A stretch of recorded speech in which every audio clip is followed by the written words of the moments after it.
কি অসাধারণ দুর্দান্ত একটি টেস্ট সিরিজ শেষ হলো এবং টানটান উত্তেজনাপূর্ণ একটি ম্যাচের মাধ্যমে শেষ হলো 5 ম্যাচের test series. Anderson Tendulkar test series শেষ হলো ইংল্যান্ড ও ভারতের মধ্যে। 5 ম্যাচের এই টেস্ট সিরিজটি শেষ হলো 2-2 সমতায় এবং আগেই যেহেতু 2-1 ব্যবধানে এগিয়ে ছিল ইংল্যান্ড দল, যার কারণে কিন্তু দ্য ওভালে সিরিজ নির্ধারণী টেস্ট হয়ে গিয়েছিল পঞ্চম ও শেষ টেস্টটি। সেই টেস্টে ভারত কিন্তু প্রথম ইনিংসে 224 রানে গুটিয়ে যাওয়ার পরে তারা পিছিয়ে পড়েছিল 23 রানে, কারণ প্রথম ইনিংসে ইংল্যান্ড করেছিল 247, কিন্তু দ্বিতীয় ইনিংসে যখন ভারতীয় দল ব্যাটিং করে তখন তারা 396 রান করার পরে যে 373 রানে এগিয়ে গিয়েছিল এবং 374 রানের একটি টার্গেট পেয়েছিল ইংল্যান্ড, তখনই বোঝা যাচ্ছিল যে এই টেস্টে ভারতীয় দল খুব ভালো অবস্থানে রয়েছে। কারণ হচ্ছে যে দ্য ওভালের উইকেটটা যেরকম মনে হচ্ছিল তাতে কিন্তু এখানে এত রান তারা করে জেতা প্রায় কঠিন। কারণ হচ্ছে যে এখানে 1902 সালের সর্বশেষবার কিন্তু ইংল্যান্ড অস্ট্রেলিয়ার বিপক্ষে 263 রান তারা করে জিতেছিল। এছাড়া কিন্তু এর চেয়ে বেশি রান তারা করে জেতার রেকর্ড এখানে নেই। তার মানে একটি রেকর্ড কিন্তু গড়তে হবে ইংল্যান্ডকে, 123 বছর আগের একটি রেকর্ড ভাঙতে হবে ইংল্যান্ডকে। সেই রেকর্ডটি তারা ভাঙতে পারেনি, যদিও ম্যাচের চতুর্থ দিন তারা 6 উইকেটে 339 রান করে ফেলেছিল, অর্থাৎ আর 35 রান তাদের প্রয়োজন ছিল থাকা বাকি 4টি উইকেট নিয়ে, কিন্তু সেই রানটা তারা করতে পারেনি। কারণ হচ্ছে মোহাম্মদ সিরাজ দুর্দান্ত বোলিং করেছেন, ক্যারিয়ারে পঞ্চমবারের মতো 5 উইকেট নিয়েছেন। তিনি একটানা 3টি উইকেট তুলে নেন এবং যার কারণে শেষ উইকেটে কিন্তু 17 রান প্রয়োজন ছিল ইংল্যান্ডের। সেখানেই একটি নাটকীয়তা হয়েছে। সেই নাটকীয়তা হচ্ছে ক্রিস ওকস ছিলেন ইনজুরি আক্রান্ত, তিনি কিন্তু হাতে আঘাত পেয়েছিলেন এবং হাতটা কিন্তু স্লিংয়ে বাঁধা ছিল, বাঁ হাত। তিনি ডানহাতি ব্যাটার, সেই কারণে কিন্তু তিনি ব্যাট করতে নেমেছিলেন শেষ দিকে, একেবারে শেষ উইকেটে এসে তিনি যোগ দিয়েছিলেন গাস অ্যাটকিনসনের সঙ্গে। গাস অ্যাটকিনসন অপর দিকে ব্যাটিং করছিলেন, তখন আরও 17 রান প্রয়োজন, কিন্তু গাস অ্যাটকিনসন তিনি নিজেই কিন্তু সিরাজের বলে বোল্ড হয়ে গেলেন, যার কারণে কিন্তু শেষ পর্যন্ত 6 রান আগেই থেমে গেল ইংল্যান্ডের দ্বিতীয় ইনিংস, অর্থাৎ 367 রানে গুটিয়ে গেল তারা এবং 6 রানের একটি জয় পেয়েছে ভারত এবং 2-2 সমতাতে শেষ করেছে এই সিরিজটি। এই সিরিজটি 2-2 সমতায় শেষ করার পেছনে কিন্তু দুর্দান্ত ভূমিকা ছিল ভারতীয় ব্যাটারদের এবং বোলাররাও কিন্তু দুর্দান্ত করেছেন। যদিও 2 সুপারস্টার বিরাট কোহলি ও রোহিত শর্মা এই দলটিতে নেই, প্রথমবারের মতো এই দলটিকে নেতৃত্ব দিয়েছিলেন শুভমান গিল এবং অধিনায়ক হিসেবে প্রথম মিশনটাই ছিল তার কঠিন, কারণ ইংল্যান্ডের মাটিতে তাকে এই দলটিকে নেতৃত্ব দিতে হয়েছে, যেখানে কিন্তু বড় একটি নাম কোহলি এবং রোহিত নেই।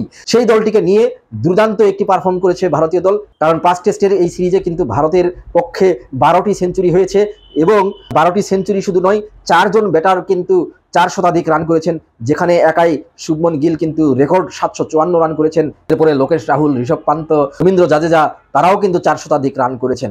ইংল্যান্ডেরও কিন্তু 4 শতাধিক রান করেছেন আরও 5 জন, অর্থাৎ সব মিলে কিন্তু 2 দল মিলিয়ে 9 জন ব্যাটসম্যান 4 শতাধিক রান করেছেন, যেটি কিন্তু ইতিহাসে বিরল। টেস্ট ইতিহাসে এক সিরিজে 2 দল মিলিয়ে সর্বোচ্চ 8 জন 400+ রান করতে পেরেছিলেন, সেটি হচ্ছে 1975-76 সালে ফ্র্যাঙ্ক ওরেল ট্রফি এবং 1993 সালের অ্যাশেজে।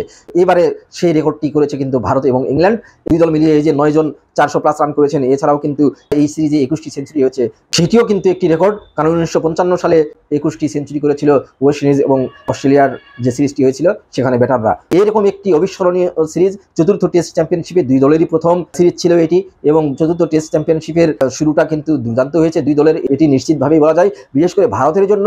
কারণ ভারত যেহেতু সফরকারী দল হিসেবে খেলেছে, তারা প্রথম সিরিজটি 2-2 ব্যবধানে ড্র করেছে, তার মানে কোনো পয়েন্ট কিন্তু তারা হারাতে হয়নি, পয়েন্ট কিন্তু ভাগাভাগি করেছে ইংল্যান্ডের বিপক্ষে। কারণ গত সর্বশেষ যে তৃতীয় টেস্ট চ্যাম্পিয়নশিপের ফাইনাল হয়েছে সেই ফাইনালটি কিন্তু ভারত খেলতে পারেনি। প্রথম 2টি বিশ্ব টেস্ট চ্যাম্পিয়নশিপের ফাইনাল ভারত খেলেছে, তৃতীয় ও সর্বশেষ যে টেস্ট চ্যাম্পিয়নশিপ ফাইনাল হয়েছে সেখানে তারা খেলতে পারেনি, আর ইংল্যান্ড তো কোনো সময়ই পারেনি। অথচ ইংল্যান্ড কিন্তু 3টি টেস্ট চ্যাম্পিয়নশিপের ফাইনাল আয়োজন করেছে, আয়োজক ছিল, এবং পরবর্তী 3টি টেস্ট চ্যাম্পিয়নশিপের ফাইনালও কিন্তু তারা আয়োজন করবে। সেক্ষেত্রে তাদেরও কিন্তু খুব একটি খারাপ শুরু হয়নি, তারাও কিন্তু কোনো পয়েন্ট হারায়নি শক্তিশালী ভারতের বিপক্ষে, যেহেতু পয়েন্ট ভাগাভাগি করেছে তাদেরও কিন্তু শুরুটা বেশ ভালো হয়েছে। তো দেখা যাক এই 2টি দল এই যে চলমান বিশ্ব টেস্ট চ্যাম্পিয়নশিপ সেখানে যেভাবে শুরু করলো, এই টেস্ট চ্যাম্পিয়নশিপের ফাইনালে তারা উঠতে পারে কিনা। ভারতের কিন্তু টেস্টে এটি রানের হিসেবে সবচেয়ে কম ব্যবধানে জয়, 6 রানে তারা মাত্র জিতেছে।